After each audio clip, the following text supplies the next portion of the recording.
بسم اللہ الرحمن الرحیم۔ معزز ناظرین سامعین، السلام علیکم۔ یہ نسخہ میں نے آپ کو پہلے بھی دیا تھا، لیکن دوستوں نے بار بار اصرار کر کے وضاحت کیجیے، مصفی نسخہ دیجیے۔ دیکھو جب میں نے پہلے بھی کہا ہوا ہے کہ اصول دیکھنے ہوتے ہیں، علاج کے لیے اصول چاہیے۔ نسخے کی اہمیت نہیں ہے، اصول کی اہمیت ہے۔ یہ جو نسخہ میں نے آپ کو دیا تھا انتہائی مؤثر بہترین ہے۔ اب رہا یہ کہاں کام کرے گا۔ اب میں ذرا سادہ سی بات کرتا ہوں۔ کہیں پھوڑا ہو، پھنسی ہو، کام کرے گا۔ سوزش ہو، کام کرے گا۔ جسم کے کسی حصے سے خون آ رہا ہو، کام کرے گا۔ کہیں رسولی ہو، اس پر کام کرے گا۔ پٹھے سخت ہوں، ان پر کام کرے گا، ان کو نرم کرے گا، ان میں لچک پیدا کرے گا۔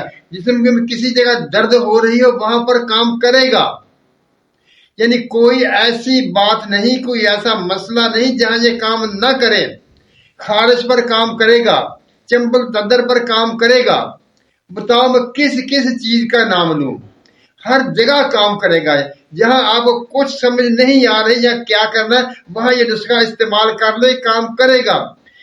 یہ مصفی بے نظیر ہے۔ خون کے تمام امراض جیسے بھی ہوں گے، خارش ہوگی، تدر ہوگی، چمبل ہوگی، خون گاڑھا ہوگا، سب پر عمل کرے گا، سب پر اپنا اثر دکھائے گا اور مکمل صحتیاب کرے گا۔ یہ کوئی ہلکا نسخہ نہیں ہے کہ میں نے ویسے بیان کر دیا تھا، نہیں، یہ میرے مطلب میں استعمال ہوتا ہے، میں اسے ہر جگہ استعمال کرتا ہوں، تب ہی میں نے یہ آپ کے سامنے رکھا تھا۔ میں یہ دوسرے لوگوں کی طرح نہیں کہتا یہ فلاں کا نسخہ، یہ فلاں کا نسخہ ہے۔ یہ میرا اپنا تجویز کردہ اور اپنے مطلب میں استعمال ہوا، اور پتہ نہیں کتنے سالوں سے میں اسے استعمال کر رہا ہوں۔ اس نے کبھی جواب نہیں دیا میں یہاں کام نہیں کرتا۔ یہ کام کرے گا، ہر معاملے میں کام کرے گا۔ آپ تجربہ کر کے دیکھیں، آپ کسی بھی مرض پر دے کر دیکھیں، اس کو بنائیں اور استعمال کریں۔ جہاں آپ کا جی چاہے اسے استعمال کریں، یہ کام کرے گا۔ میں یہی نسخہ ایک دفعہ پھر آپ کے سامنے بیان کر رہا ہوں، آپ غور سے سن لیجیے۔ اس کے بعد میں نے یہ نسخہ پھر دوبارہ بیان نہیں کرنا۔ معزز سامعین ناظرین، میں جو باتیں آپ کے سامنے رکھتا ہوں، میں تجربے کی رکھتا ہوں، یا وہ بات میں آپ کے سامنے کرتا ہوں جس پر مجھے یقین ہو کہ یہ 100% ٹھیک ہوگی۔ اور جہاں میں کسی دوسرے کی بات آپ کے سامنے رکھتا ہوں، وہاں میں آپ بتا دیتا ہوں یہ میرا تجربہ نہیں ہے، کسی اور کا تجربہ ہے، لیکن میرا یقین ہے کہ یہ کام کرتا ہوگا۔ آئیے اب اس نسخے کے اجزاء دیکھ لیجئے اور کوشش کر کے ایک دفعہ بنا لیجئے اور پھر اس کو استعمال کیجئے اور پھر بتائیے مجھے۔ ریٹھا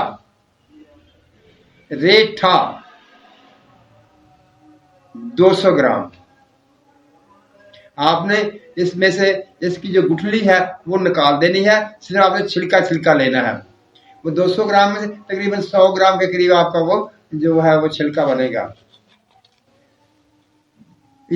جب اسے توڑ لیں گے، اس میں گٹھلی نکالیں گے تو اس کے ساتھ دھوپ میں رکھیں گے تاکہ یہ گرم ہو جائے، اور جب پسائی ہو جو آسانی سے پیس جائے۔ ویسے پیسنے میں ذرا مشکل کرتا ہے، یہ وہ جو نا وہ اس میں لوتھڑے سے بن جاتے ہیں اس کے۔ یہ لیا آپ نے 200 گرام ریٹھا، اور اس میں کو توڑ کر اس میں سے گٹھلیاں جو تھی وہ الگ کر دی اور چھلکا آپ نے لے لیا۔ اور اب آپ لیں گے گندک آملہ ساگ، وہ لیں گے 50 گرام۔ آپ اس میں 100 گرام گندک بھی ڈال سکتے ہیں۔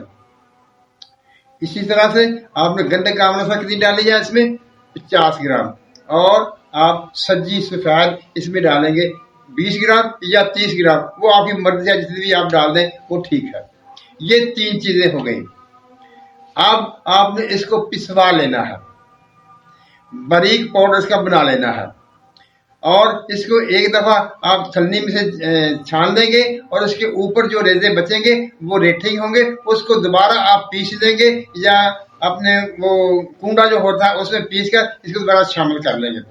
اور اب آپ نے کیا کرنا ہے، اب آپ نے یہ کرنا ہے کہ جتنا اس کا وزن ہوگا، یعنی اگر وہ 200 گرام رٹھے میں سے 100 گرام وہ اس کا چھلکا بچا، 50 گرام گندک آملہ سر ہوگی، 150 گرام اور 20 گرام آپ نے اس میں سبزی ڈال دی، تو یہ بن گیا 170 گرام، اور آپ نے تقریباً 50 گرام اس میں گھر روٹی پکانے والا جو آٹا ہوتا ہے وہ آپ اس میں ڈال لینا ہے۔ اچھی طرح سے سمجھ لیں، صرف وہ 3 ادویات تھیں، اور اس کے ساتھ یعنی وہ 200 گرام آپ نے ریٹھا لیا، اس کے چھلکے اتارے، وہ 100 گرام رہ گیا، اور اس کے بعد آپ نے 50 گرام گندک آملہ سار لی اور 20 گرام آپ نے سبزی سفید لی۔ ان سب کو پسوانے کے بعد آپ نے اس میں 50 گرام گندک کا آٹا ڈال دیا۔ اب آپ نے تھوڑا تھوڑا پانی، ہلکا ہلکا قطرہ قطرہ کر کے پانی ڈالیں گے اور اسے کوٹیں گے تاکہ ایسی گولیاں بن سکیں، گولیاں بنانے کے قابل ہو سکے۔ اگر آپ نے زیادہ پانی ڈال دیا تو آپ کی ساری دوا خراب ہو جائے گی، پھر یہ خشک نہیں ہوگا۔ اس کو اچھی طرح سے ذہن نشین کر لیں، آپ نے تھوڑا تھوڑا ہلکا ہلکا پانی ڈالنا ہے۔ تو اس کو پہلے ایسے کریں گے جیسے کہ آٹا گوندتے ہیں، اسی طرح سے ہاتھ سے اس کا ایک پیڑا بنا لیں گے، اور سخت سا پیڑا بنا لیں گے، اور پھر اس پیڑے کو دوبارہ کوٹ لیں گے تاکہ اسی گولی جو ہے آسانی سے بن سکے۔ اور اسی گولیاں بھی جو آپ بنائیں گے وہ آپ ایسے کریں گے کہ آپ برتن میں گندم کا آٹا ڈال دیں گے اور گولیاں بنا کے اس میں ڈالتے جائیں گے، اور ان کو آٹا لگتا جائے گا، پھر اسے چھاؤں میں خشک کر لیں گے۔ یہ گولیاں بعد میں بھی آپس میں مل جاتی ہیں، جڑ جاتی ہیں، لیکن اس سے گھبرانا نہیں ہے۔ جس قدر اس میں رطوبت باقی آتی ہے، اسی قدر یہ جسم میں جا کر خشکی، گرمی کی تمام علامات کو ختم کر دیتا ہے۔ پھوڑے، پھنسی، بخار، شکار، جہاں آپ کا جی چاہے، اگر دانے نکلتے ہو، خسرہ وغیرہ نکلنا اس میں دن، یعنی کوئی بھی ایسی مرض نہیں جس پر یہ کام نہ کرتا ہو۔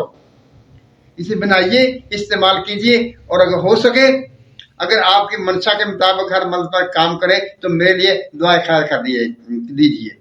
اللہ تعالیٰ ہم سب پر رحمتوں کی بارش کرے، ہمیں سچ بولنے، سچ سننے اور سچ پر قائم رہنے کی توفیق عطا فرمائے۔ آمین۔ اللہ حافظ۔